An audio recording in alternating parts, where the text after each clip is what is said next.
Hello and welcome back. It's still the Bright Morning Show on Nigeria Central Television. My name is Mono Balagbubu. And I am Dorkon Rimdan.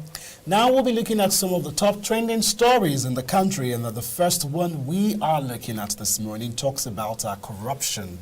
I mean, just like you said earlier on, you're looking at some of the top headlines, you find details of corruption, which has to do with fraud, and so many other menace. Well, this morning on the corruption, we're looking at the court ordering civil servants to forfeit 86 luxury vehicles and 4 houses to federal government. This story broke yesterday. And just a little detail, and then we begin to talk about it. Do remember you can follow us on our social media platforms. On Instagram and Twitter, it is at NCT_. At NCT_official. And on Facebook, you can follow us on Nigeria Central Television. And be sure to drop your comments, your suggestions, and we'll gladly, of course, get to them. And as time goes on the Bright Morning Show, we'll begin to take your opinions on some of our top trending stories, your thoughts, and how you feel about what's happening in our nation, Nigeria. Now, back to the corruption story. We said court orders civil servants to forfeit 86 luxury vehicles and 4 houses to federal government. If you've not been following the story, I'm sure the question in your mind now is why? Why forfeit and give it to the government? Well, 86 luxury vehicles together with 4 houses and a quarry plant in Abuja belonging to civil servant named Ibrahim Tomsa are to be forfeited to the federal government on the orders of the High Court of the Federal Capital Territory in Akpo, Abuja. Tumsa is the Director of Finance and Accounts in the Federal Ministry of Power, Works and Housing. Among the vehicles, 23 are reportedly armored vehicles. A civil servant with an armored vehicle. That's the question, okay? And this says some of the 86 cars include a Wrangler Jeep Black, Audi ASL Ash, Toyota Hilux, lots of car products. Now, Dorkon, what comes to your mind? Honestly, first of all, what are you doing with 86?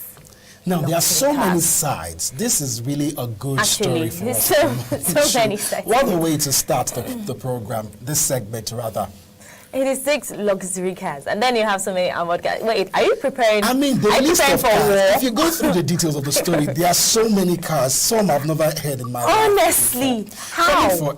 This can be for one person. Civil servant. This can be for one person. Now, there is more story to these, and all the houses located in Abuja, with 2 situated in Wuse 2, 1 in Wuse's Zone 7, and the last car, the quarry is situated at Kuje, and the properties were seized from Tumsa, also include 1 in Jabi, and the quarry is, just following an expert application filled on the 23rd of November, 8 containers filled with household items, then, filled with household items. I just want to jump some of the stories here. Now, the panel informed the court that Tumsa, from whom the multi-millionaire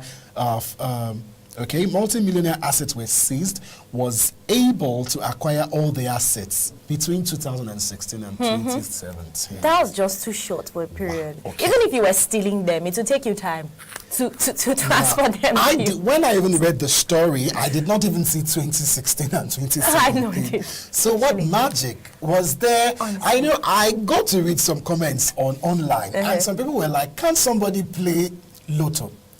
Or can someone play the lottery and make that kind of money? What kind of lottery, please? It will just be everywhere then. If because lottery is all about luck. You understand? Now, while on a monthly salary of less than 500,000 naira. Actually, and then the number of the cars is just appalling. 86. You're just one person. How on earth do you want to use all of this? And then at the end of the day, okay, you said something about somebody asking if why they need to forfeit, why it needs to forfeit it to the federal government. Who else would you want to give it to, really? If you actually had someone else in mind, why didn't you even do that before taking it into your own possession? And of course, let's look at the ruling of the judge.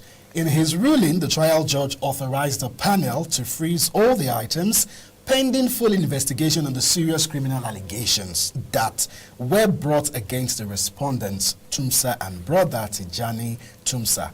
And Justice Idris, however, instructed the panel to round up its investigations within 3 months, and the case has been adjourned to the 6th of March 2018. So till there's then, even so you can see there was even family something. He had his brother also involved in exactly. the whole thing.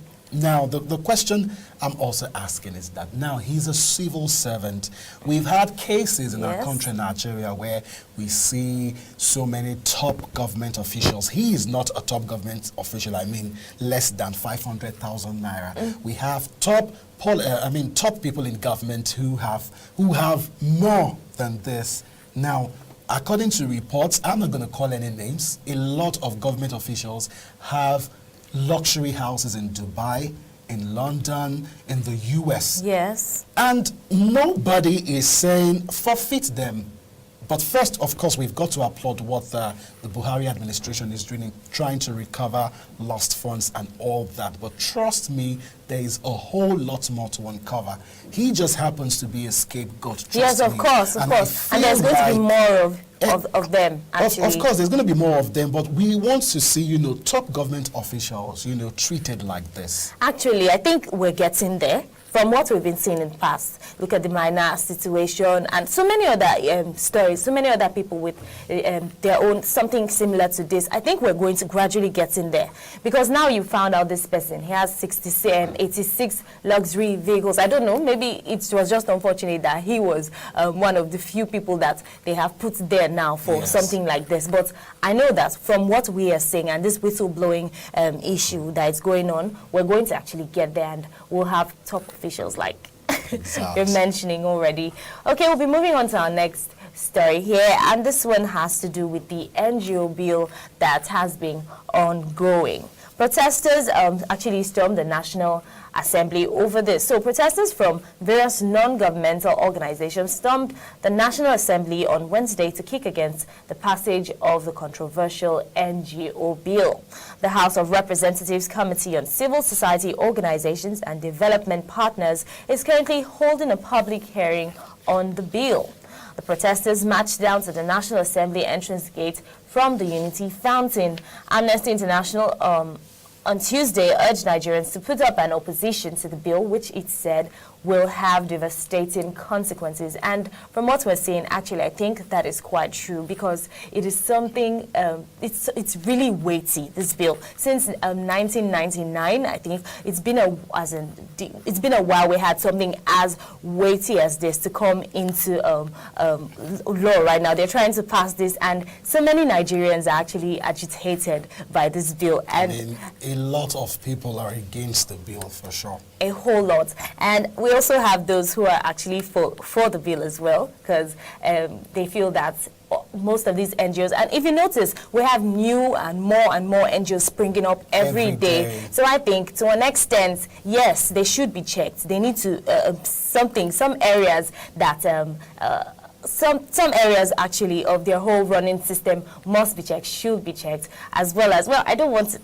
to take any sides right now because I don't think any sides right now. I think on this issue, I mean, this is non-governmental organization. Now, for me, when you look at it, it says non-governmental organization. If government starts to regulate their activities, it's no longer an NGO.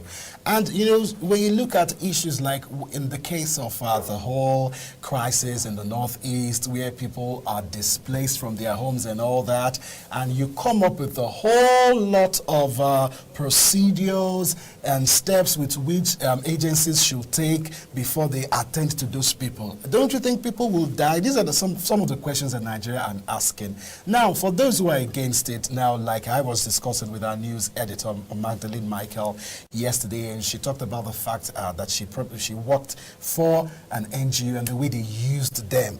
And I was telling her there was a particular NGO, I'm not going to call their name, they're quite popular, especially in Abuja here. They've done a lot of good stuff, but, they were supposed to give, like, let's say, I'll call it like a tip, maybe like a transport allowance for all the media houses that, came to cover the event. And then they did everything and they left, collected accounts and did nothing. Okay. So I could probably relate to that. I'm like, okay, because a lot of foreign organizations, especially the UN, you have World Health Organization, UNICEF, these people pumping a lot of money to these non-governmental organizations, and then they just forge a lot of things, put it on pictures, video, do a lot of acting and drama. Okay, I'd actually them. like you to hold your thought there, because we're actually running out of time and we need to join our news studio for our News Info. So we'll be back to continue with this after our news break.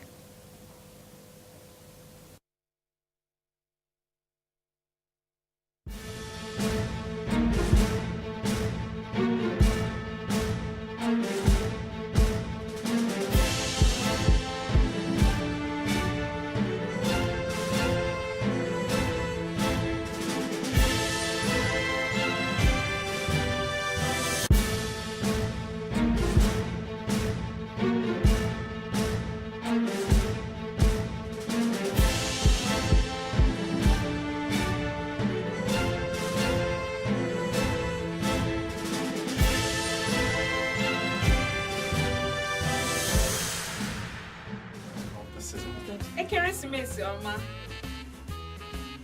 Ekeresimesi ọma. Ekodu. Barka da.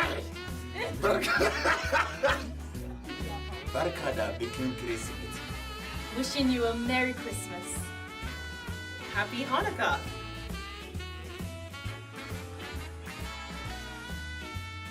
Happy holidays! And blessings.